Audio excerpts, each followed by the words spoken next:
Aujourd'hui dans le Bitcoin, c'est confirmé, les Américains ont vendu du Bitcoin. Alors, ça fait plutôt bearish, je suis totalement d'accord, mais on verra dans cette vidéo pourquoi il ne faut pas toujours se fier aux apparences. C'est pas parce que vous êtes dans un safari, vous sortez du véhicule, le véhicule part, et là il y a un lion qui s'approche de vous, qui vous fixe dans les yeux, bah c'est pas sûr qu'il va vous bouffer. Les probas sont plutôt élevés, mais peut-être pas le meilleur exemple. Ce qu'il faut savoir dans le trading, c'est que souvent ce qui paraît bullish ne l'est pas, et pareil pour ce qui est bearish. Vous en faites pas, on va détailler, ça va se détailler. Je vous proposerai également du Bitcoin en weekly, en daily, du on-chain, du Ethereum price, et on va checker tout ça dans cette vidéo. On va directement commencer par le semainly, par le weekly. La tendance haussière totalement respectée puisque hop, on pète à la hausse ici tous les EMA. Et qu'est-ce qui s'est passé la semaine passée? On a testé ici ce support EMA 20 qui est un support en tendance haussière et hop, rejet à la hausse. Sur du court terme, pourquoi pas, mais si on dézoome un peu, on peut voir qu'on est sur un énorme support historique. Là, si on dézoome depuis 2017, support également ici. Donc c'est là qu'il fallait acheter. Et si on copie-colle ce support et qu'on le met un peu plus haut, on met sur cette résistance là, et bien on peut voir que pour l'instant, cette résistance fait son effet. Ça fait maintenant depuis le 4 décembre qu'on teste, mais qu'on n'arrive pas à breakout à la hausse avec une clôture, c'est pas rien. Chose potentiellement positive par contre, c'est qu'on peut rester bearish avec ce range, c'est-à-dire ne pas le péter à la hausse, mais rester bullish sur l'action price, puisque hop, là on monte sur la diagonale, on reteste, on se fait rejeter, on reteste, on se fait rejeter. Mais avec le temps, on fait que monter. Après, je vais être honnête avec vous, c'est pas mon scénario. Je rappelle également que l'open interest, indicateur ultra important à surveiller, c'est les longues et les shorts qui sont ouverts en ce moment. Pas seulement les longues, mais également les shorts. Il y a certaines personnes qui m'ont dit dans les commentaires, ouais, CryptoSauce, t'es pas bullish, et pourtant, regarde, on se pète pas la gueule. Et justement, on peut pas non plus, en fait, c'est ça le problème. D'accord? Des fois, il faut être patient, ça prend du temps. Ici, ça a mis plusieurs semaines, 2-3 mois, avant de se péter la gueule. Ici, on a bien rangé pendant pas mal de temps. D'accord, un petit range comme ça, crash FTX. C'est pas instant. Là, on parle de graphique weekly. Il faut être patient. Si t'es pas patient, tu fais du trading en 4 heures, en 1 heure, en 5 minutes. Mais les chances de perte sont plus élevées. Plus tu zoomes sur le prix, plus c'est facile de manipuler, plus c'est facile de venir chercher ton petit stop loss. On va passer sur la distribution des $50 sur BingX. Bravo la team plus qui a gagné cette fois. C'était très serré. On était à $50 près, je crois. Donc bravo les plus. Le gagnant se print à l'écran et la question que tout le monde se pose, est-ce que mercredi 9h le prix du Bitcoin Price sera au-dessus des 42 256 $ ou sous ce prix? Mettez simplement plus ou moins à la fin du commentaire pour gagner, tout comme le gagnant du jour, $50 sur BingX. Tapez dedans. Toujours en weekly, en semaine, les power range qui fonctionnent très bien. Pour l'instant, il y a un truc un peu spécial qui se passe puisque on a pété cette résistance là à la hausse. Hop, on a pété à la hausse. Mais on a testé de justesse la résistance suivante. D'accord? On est sur du 90% de ce range rempli, donc il manque environ 10%.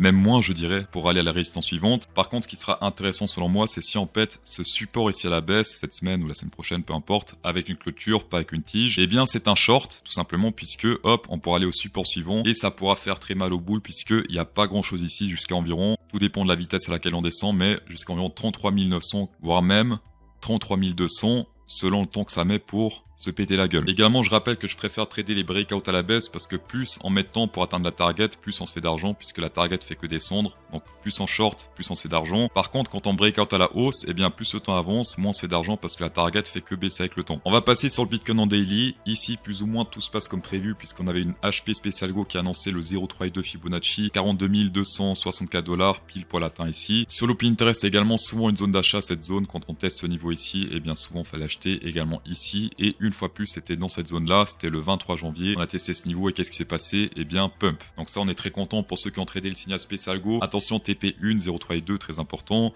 TP2, c'est 0,58, donc 44 709 $. Et après tout cela, sky's the limit, le ciel est la limite. On va passer sur la partie on-chain, les Américains qui vendent du Bitcoin. Est-ce que c'est bullish? Est-ce que c'est bearish? Est-ce que c'est rangish? Regardez bien ici, c'est le Coinbase Premium Index, donc c'est ces couleurs-là. Le vert, c'est quand les Américains achètent. Rouge, c'est quand ils vendent. D'ailleurs, on peut voir ici la description. High Premium Values could indicate US investors strong buying pressure in Coinbase. En gros, quand c'est vert, c'est une très grosse pression acheteuse chez les US. Quand c'est très rouge, grosse pression vendeuse. Et avec les backtests, souvent j'ai remarqué que quand les US vendent sur Coinbase, c'est pas forcément le meilleur moment pour vendre. Regardez ici, c'était le bottom absolu, ils ont tous vendu. Regardez ici également, c'était dans le rouge, fallait acheter. Ici également, c'était un petit peu rouge, fallait un peu acheter, ça quand même pump pas mal. Ici c'était rouge, fallait acheter. Ici c'est le seul backtest qui n'a pas fonctionné, mais aucun backtest fonctionne à 100%. Ça s'est pété la gueule, c'est toujours rouge. Là fallait acheter, là fallait acheter. Ici également c'était rouge. Vous voyez bien qu'il fallait acheter parce qu'après on a pumpé pas mal. Et là on était rouge pendant pas mal de temps, d'accord? Et on est en train de repasser dans la zone verte. Donc toute cette zone là c'était de la reload zone, en tout cas selon les backtests. Comme d'habitude dans le trading, ne jamais se fier aux apparences, ce qui paraît bearish ne l'est pas forcément, ce qui paraît bullish ne l'est pas forcément. Toujours faire des backtests, toujours regarder ce qui s'est passé dans le passé. Si on vous partage des données comme ça, oui les US vendent, bah ça paraît bearish pour ceux qui regardent pas ce qui se passe dans le passé. Retenez également que ce graphe n'indique pas les targets, c'est simplement les zones où c'est plus intéressant d'acheter que d'autres en général. Pour les targets comme d'hab, vous avez les Fibonacci, les zones de sélection naturelle, les résistances, etc., etc. En vidéo description, vous pouvez partir avec des gros avantages allant jusqu'à 13 000 $ au total, entre 30 et 5 000 $ sur BingX après premier dépôt, 10% de rabais sur les frais à vie, ça c'est ultra rentable sur du long terme, et KYC non obligatoire. Le no KYC, c'est pour ceux qui n'aiment pas aller à l'hôpital faire une radiographie de leur oesophage pour envoyer chez BingX et prouver que c'est vraiment votre oesophage. Ce qui est bien chez BingX, c'est que c'est user-friendly pour tout le monde, vous avez les perpétuels futurs pour les avancés, et les standards futurs pour les débutants. Mais chose encore plus intéressante, et c'est ça qui fait la différence entre BingX et les autres exchanges, c'est que vous avez non seulement les cryptos, mais également les stock market. Vous pouvez trader par exemple le Snap, le Meta, Airbnb, vous pouvez trader également, le Forex, le franc suisse, etc. Les indices également, le SP500, le Australia, le gold, le silver. Pourquoi c'est bien? Parce que quand le Bitcoin pump, tous les altcoins pump. J'ai vulgarisé, c'est pas vraiment tous les altcoins qui pump et dump, mais on va dire environ, allez, 90% quand même. On est quand même sur un très gros ratio. Autre chose importante également sur BingX, le Forex, ne tradez pas en petit time frame, tradez en grand time frame, daily et plus, parce qu'en petit time frame, regardez ça, les mouvements sont très mineurs. Ce dump là, ça représente 0,25%. Sélection naturelle par les frais trading, ne prenez pas des trades sous les 1%.